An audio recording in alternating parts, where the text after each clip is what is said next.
के अंदर पूरी सब शहर दलित दुल्हन की तरह समझ रहे।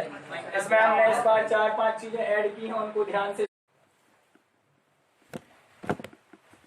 नमस्कार मित्रों, मैं आर के Jain Tikamgarh physics institute coaching centre से आपका स्वागत करता हूं। सबसे पहले मैं ये बोलूंगा कि बच्चों की वो बहुत डिमांड आ रही थी कि सर हिंदी का जो पेपर बाकी रह गया है उसमें कवि परिचय और लेखक परिचय में थोड़ी सी प्रॉब्लम आ रही है। तो लास्ट वीडियो में हमने आपको लेखक के नाम और उनकी रचनाओं को याद करने की ट्रिक्स बताई थी। आज की वीडियो में हम क्या कर रहे हैं कि जो हमारे कवि हैं तो कवियों के नाम, उनकी रचनाओं की ट्रिक्स आपको बता रहे हैं। ठीक है, सबसे पहले हम आपसे ये कहना चाहेंगे कि अभी तक अगर आपने हमारे YouTube चैनल को सब्सक्राइब नहीं किया है तो आप सब्सक्राइब कर लें। इसका फायदा ये है कि जैसे ही हम वीडियो डालेंगे तुरंत आपके पास वीडियो आ जाएगी और आप उसको देख सकेंगे। वीडियो पसंद आने पर लाइक जरूर करें, आपके लाइक से हमें मोटिवेशन मिलता है और हम और भी वीडियो बनाने को इच्छुक होते हैं। ठीक है, अच्छा, वीडियो शुरू करने के पहले मैं आपको 2-4 बातें बताऊंगा। ये मेरा व्हाट्सएप नंबर है 8357961425। बच्चों के कमेंट आ रहे थे कि सर व्हाट्सएप नंबर दे दीजिएगा, तो ये आप नोट कर लें आर के जैन के नाम से। ठीक है, अच्छा, आज की जो ये वीडियो है हमारी कवियों के नाम, उनकी रचनाओं के लिए। ये पता है किन बच्चों के लिए उपयोगी है? जिन्होंने 9th का पेपर दे दिए हैं, 9th के, वो 10th में आ गए हैं। और जो 10th के अभी बच्चे हैं जिनका हिंदी का पेपर नहीं हुआ है, लगभग 7 लाख बच्चे हैं, हर साल होते हैं एमपी में 10th में। तो 7 लाख ये और 7 लाख जो 9th पास करके 10th में आ गए हैं, तो 14 लाख बच्चों के लिए वीडियो बहुत इंपॉर्टेंट है, ऑल एमपी के जो स्टूडेंट हैं। ठीक है, तो वीडियो देखें और एक दूसरे को शेयर करें। अपने रिलेशन में अगर कोई 10th में पढ़ता है तो उस तक ये चीज पहुंचाएं, ताकि आप इसको 2-4 बार देख के याद कर लें। Quarterly, half yearly, pre board और फाइनल एग्जाम में आती ही है ये। ठीक है, जिन पे 100% मैंने डाला हुआ है ये हर स्कूलों के एग्जाम में आती है, हमारी गैसिंग है। और जिन पे आईएमपी डला है वो कभी कभार पूछ लेता है। ठीक है, अब वीडियो अपन शुरू कर रहे हैं। ठीक है, देखिएगा, जैसे कि अपन को क्या करना है कि हमने किताब में कवियों की 4 या 5 रचनाएं दी गई हैं। हमने उनमें से कोई 2 ऐसी रचनाएं ढूंढी हैं जिनसे हमारी ट्रिक्स बन जाए। ठीक है, देखो स्टोरी मेथड से शुरू करते हैं। सबसे पहले हम ये देखेंगे रामधारी सिंह दिनकर। ठीक है, ये कवि का नाम है। हमें कैसे याद रहेगा कि इनकी रचनाएं मिट्टी की ओर कुरुक्षेत्र है? थोड़ी सी हमें ट्रिक्स बनानी पड़ेगी। देखो उस ट्रिक्स को हमें ऐसे याद रखना है, ध्यान से देखना ट्रिक्स। रामधारी से हमने याद रख लिया कि राम नाम का एक लड़का है, उसने धारी खींच ली। धारी मतलब होती है लाइनें। कहाँ खींची? मिट्टी पर। और कहाँ की मिट्टी थी? कुरुक्षेत्र। देखें कि राम नाम का एक व्यक्ति है, उसने क्या खींच दी? धारी। धारी मतलब होती है लाइनें। कहाँ? मिट्टी पर। कहाँ की मिट्टी? कुरुक्षेत्र। बस ये ट्रिक्स याद रखोगे तो आपको याद आ जाएगा कि रामधारी सिंह दिनकर की रचना एक तो मिट्टी है, तो मिट्टी से याद आएगा मिट्टी की ओर, और दूसरी है कुरुक्षेत्र, कुरुक्षेत्र। ठीक है, दूसरे नंबर पे देखें सुभद्रा कुमारी चौहान। हमें कैसे याद रहेगा कि इनकी रचनाएं मुकुल बिखरे मोती है? देखो उसकी ट्रिक्स क्या बनाई। सुभद्रा नाम से एक लड़की है जो कि कुमारी है। ठीक है, तो वो क्या पहने हुए है? मोतियों की माला पहनी है, और उसको मोती किसने दिए है? मुकुल ने। ऐसे सुभद्रा कुमारी मतलब क्या होता है? जिसकी शादी ना हो। तो सुभद्रा नाम से एक कुंवारी लड़की है जिस जो मोतियों की माला पहनी है, उसको मोती किसने दिए? मुकुल ने। सुभद्रा से याद आ जाएगा मोती, मतलब बिखरे मोती इनकी रचना है, और दूसरी रचना है मुकुल। फिर अपन देख रहे हैं अगले कवि हमारे नागार्जुन है। नागार्जुन की रचना है रतिनाथ की चाची और भस्मांकुर, ये रचना का नाम है। कैसे याद रहेगा? देखो, नाग ने काट लिया किसको? चाची को, और चाची क्या हो गई? भस्म। नाग ने किसको काट लिया? यहाँ नागार्जुन से एक हमने ट्रिक्स बनाने के लिए शब्द ले लिया नाग, और यहाँ एक रचना से ले ली चाची। तो नाग ने काट लिया चाची को, चाची क्या होंगी? भस्म। तो चाची से याद आएगा रतिनाथ की चाची, और भस्म से भस्मांकुर। ठीक है, अब देखो 3 रचनाएं बताने के बाद अब आपको उल्टा याद, उल्टा थोड़ा सा प्रैक्टिस करनी है कि आपको याद हुआ कि नहीं। ठीक है, सामने देखे इसे प्रैक्टिस करेंगे। हमने अचानक से पूछ लिया कि भैया बिखरे मोती किसकी है, तो मैं याद रखना मोती। मोतियों की माला कौन पहनती है? कुंवारी लड़की। तो कुंवारी से याद आएगा सुभद्रा कुमारी की है ये।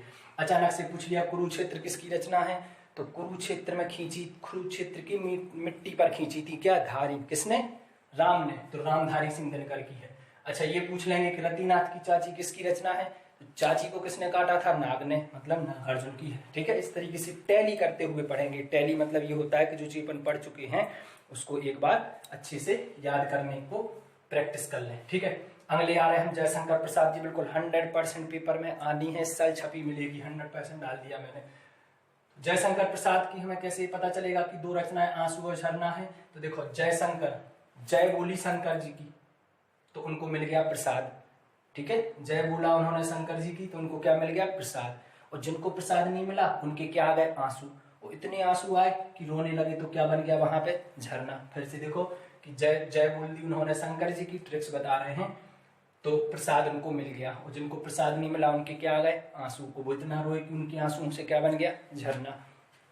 तो इनकी रचनाएं हो गई अपने आंसू और झरना। ठीक है। एक जयशंकर प्रसाद का एक महाकाव्य भी है कामायनी। इससे दो ऑब्जेक्ट बनते हैं कि कामायनी किसने लिखा, तो उसमें बताना हमें जयशंकर प्रसाद ने, और पूछ लेता कामायनी क्या है? महाकाव्य। ठीक है। क्यों? अब कैसे याद रखेंगे? देखो छोटी सी ट्रिक्स। बच्चे ने कहा सर भूल रहा है कि कामायनी खंड काव्य है कि महाकाव्य, तो देखो कामायनी से ले लिया काम। काम कैसे करना चाहिए व्यक्ति को? महान। तो काम से याद आएगा महान, तो कामायनी क्या है? महाकाव्य। ये ट्रिक्स है। कैसे याद रखोगे? कई बार बच्चे पूछते सर हम भूल जाते हैं कि कामायनी जयशंकर प्रसाद की है कि किसकी है, तो कैसे याद रखोगे? तो देखो जय बोलोगे शंकर जी की तो तुम्हारे क्या बन जाएंगे? काम।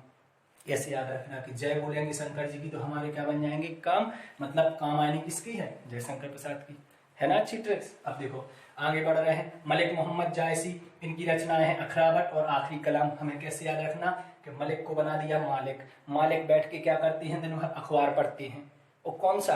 आखिरी अखबार, जो मतलब दिन भर अखबार आते रहते, तो आखिरी जो अखबार आता है वो पढ़ते। या फिर ऐसे टेक्स्ट बना लो कि मालिक अखबार का कौन सा टेक्स्ट पढ़ते? आखिरी। तो मालिक से आएगा अखबार और आखिरी, तो अखबार से याद आ जाएगा तुम्हें अखरावट है इनकी रचना। और दूसरी कौन सी है? आखिरी कलाम है। उसके बाद ले रहे हम 6वें नंबर पे।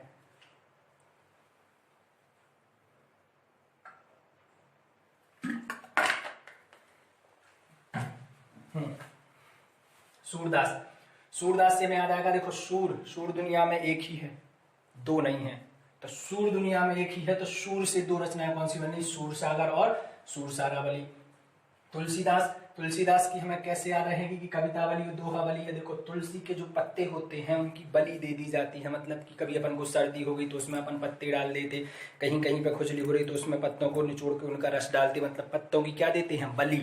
तो तुलसी के पत्तों की क्या दी जाती है? बलि। तो तुलसी से याद आएगा कि तुलसीदास की रचनाओं में बलि शब्द का यूज होता है, तो दोहावली और कवितावली। फिर आ जाओ हरिनारायण व्यास। ठीक है। अब देखो हरिनारायण व्यास हमने याद रख लिया व्यास। व्यास को लगी प्यास तो उन्होंने ट्रेन रुकवा दी, और फिर कहाँ किसमें पानी पिया उन्होंने? बरगद के पत्तों में को दोना बना के पानी पिया। फिर से देखें हरिनारायण व्यास कैसे याद रहेंगे कि इनकी दो रचनाएं हैं। व्यास को लगी प्यास तो उन्होंने ट्रेन रुकवाई और बरगद के पत्ते के दोने में उसने पानी पिया।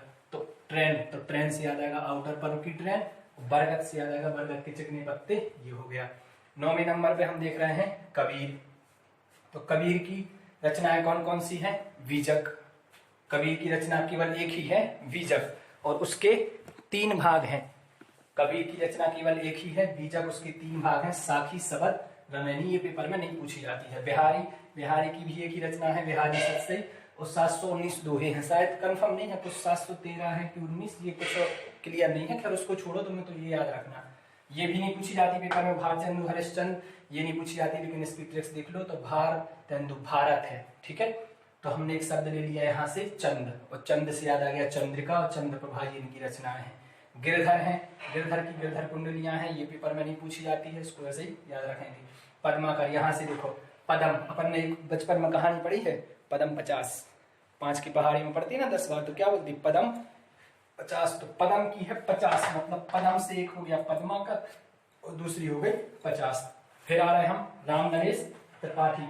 इनकी हमें याद रखना कि कैसे याद रखेंगे? मानसी लक्ष्मी। तो देखो ऐसे याद रखना कि जो राम थे तो राम का जो मन था वो लक्ष्मी पे था, मतलब कि एक लड़का है, वो राम नाम का लड़का है, उसका मन हमेशा लक्ष्मी मतलब पैसे कमाने में लगा रहता है। ऐसी ट्रिक्स बना लेंगे कि राम जो था, राम का जो मन है वो हमेशा लक्ष्मी में था, तो राम से याद आ जाएगा मन से याद आएगा मानसी, और लक्ष्मी की 2 रचनाएं हैं। नरेश मेहता, ठीक है। तो देखो ऐसे याद रखना है नरेश मेहता, तो नरेश मेहता से याद आ रहा तारक मेहता। ठीक है। तो तारक मेहता का जो सीरियल है वो कब आता है? रात में। ठीक है। और ऐसे याद रखना है कि तारक मेहता का सीरियल कौन, उनकी शूटिंग कहाँ हुई है? नदी के पास। ट्रिक्स है इसकी, देखो हमें याद करना। नरेश मेहता की रचनाएं हैं नदी विशस्त्री है और संशय की एक रात। तो हमने कैसी ट्रिक्स बना ली कि नरेश मेहता को बोल दिया तारक मेहता। इनका सीरियल कब आता है? रात को। तो रात से याद आया संशय की एक रात, एक इनकी ये होगी रचना। और रात को आता है तो वो सीरियल की शूटिंग कहाँ होती है, नदी के किनारे। तो याद रखना कि नदी से संबंधित इनकी रचना है, तो नदी यशस्वी है। 16वें नंबर पे आ रहा है महादेवी वर्मा, इनकी रचना है निहार और नीरजा। कैसे याद रखेंगे, देखो महान देवी जो हैं वो कभी हार नहीं मानती हैं। महान लोग जो होते हैं वो नहीं मानते हैं हार, महान लोग जो होते हैं वो नहीं मानते हार, मतलब हार नहीं मानते। ये ट्रिक्स है, इससे रचना याद हो रही है। महादेवी मतलब निहार, निहार, और दूसरा है नीरजा। हरिवंश राय बच्चन की याद रखना है, तो जैसे याद रखो कि इनसे हमने एक शब्द ले लिया बच्चन, ठीक है। तो बच्चन को क्या पसंद है, मधुमक्खियां, छोटी छोटी तितलियां भी पसंद है और मधुमक्खी भी पसंद है बच्चन को, बच्चों को। तो बच्चों को क्या पसंद है, मधु, तो ट्रिक बन गई मधु, तो मधु से याद आ जाएगा मधुबाला और मधुशाला। अब अज्ञे नाम से कवि हैं, तो उनकी रचना क्या है, तो देखो अज्ञे का मतलब होता है अज्ञात, जिसका हमें पता ना हो, ठीक है। तो अब देखो इनके नाम से ट्रिक बना रहे हैं, अज्ञे मतलब अज्ञात जिसका हमें पता ना हो। तो अज्ञे को एक चीज नहीं पता थी, कौन सी बात पता नहीं थी, इनके आंगन में घास उगाई थी, तो ये सोच रहे थे ये पता नहीं कहाँ से उगाई। तो ये ट्रिक्स है इनकी कि अज्ञे मतलब जिसकी पता ना हो, जिसके बारे में पता ना हो। क्या पता नहीं था, इनके आंगन में एक बार घास उगाई थी। तो आंगन से इनकी एक रचना है आंगन के पार द्वार, और हरी घास पर एक रचना घास से है हरी घास पर। फिर इनके नंबर पे है त्रिलोचन, ठीक है। तो त्रिलोचन जो है, तो त्रिलोचन के लिए कैसे याद रखना कि त्रिलोचन मतलब तीन लोचन, तीन लोचन को अपन ऐसे मान ले आंख, तीन आंख, जिनकी तीन आंख होती है वो पूरी धरती पर राज कर रहे हैं। कोई भगवान जी हैं जिनकी तीन आंख है, तो अपन बोलते हैं कि वो धरती के देवता है, उन्होंने धरती किसको सौंप दी, हमें। तो याद रखना कि त्रिलोचन मतलब तीन आंख वाले जो भगवान हैं वो धरती के देवता है। तो पहली रचना धरती हो गई, दूसरी रचना कि उन्होंने हमें सौंप दी, तो तुम्हें सौंपता हूँ रचना का नाम है, ठीक है। फिर से एक बार देखना कि वीडियो देखने के पहले चैनल को सब्सक्राइब कर लें, और नहीं किया हो तो बाद में कर लें, ताकि आपको जब भी हमारी नई वीडियो डले आपको तुरंत मिल जाए। वहां पे एक बेल आइकन होगा, उस पर क्लिक कर दें, ऑल का ऑप्शन क्लियर टिक कर दें, ताकि जितने भी हम वीडियो बनाए आपको सबसे पहले आए। वीडियो आपको पसंद आई हो लाइक कर दें, और जितने भी आपके दोस्त लोग हैं सबको ये वीडियो शेयर करें। देखो मैं आपसे पैसे नहीं ले रहा वीडियो देख बताने के, लेकिन आप ज्यादा से ज्यादा वीडियो लाइक करोगे, शेयर करोगे, सब्सक्राइब करोगे मेरे चैनल को, तो यूट्यूब से मुझे कुछ पैसे मिलेंगे, ठीक है। 2 बार 3 बार अच्छे से वीडियो को देखें, क्योंकि एक बार में वीडियो में जो आपको ट्रिक्स बताई नहीं रचना है वो 50% याद हो गई। 2-3 बार आप देखोगे तो अच्छे से याद हो जाएंगे। इंटेलिजेंट बच्चे होते हैं उनको एक बार में हो गई। अच्छा, उसके अलावा इनको क्या करना है, आपको टैली करते रहना अपने आप से, अचानक से पूछ लेना अपने दिमाग से कि भैया दोहा बली किसकी है रचना, ठीक है। तो याद रखना कि बली किसकी दी थी, तुलसी की, तो ये तुलसीदास की है। फिर अचानक से दिमाग में आया कि निहार किसकी है, तो याद रखना कि निहार मतलब हार नहीं मानी, किसने, महादेवी ने, मतलब महान देवी की है। फिर अचानक से तुम्हें याद आएगा कि आंगन की पार द्वार किसकी रचना है, तो याद रखो कि आंगन मतलब अज्ञात जगह है जहां पे कुछ उगाई थी, घास उगाई थी, तो अज्ञे की है।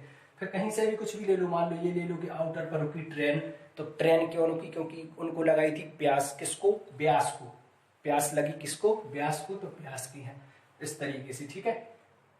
और कुछ नहीं है, बस इसी तरीके से नए इंटरेस्टिंग मेथड से हमें, आप अगर चाहते हैं कि हम आपको पढ़ाएं तो आप हमारा थोड़ा चैनल सब्सक्राइब करें और वीडियो को लाइक करें। थैंक यू सो मच, आपने मुझे इतना ध्यान से सुना, धन्यवाद। ऑब्जेक्टिव आपको